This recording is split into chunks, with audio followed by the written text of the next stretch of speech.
Hey guys, welcome back to another video, and we have another Vibora construction update. So let's go look at Vibora. And as you can see, the roundhouse is gone and it looks mostly flattened out over there.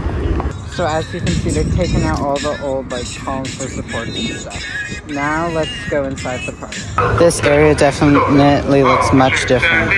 As you can see, the station is gone, and it is weird that I can see fully through this. So before we walk closer, recent permit filings have came out, and they have proven that this ride will be 309 feet tall, and its official name is Project Rubi.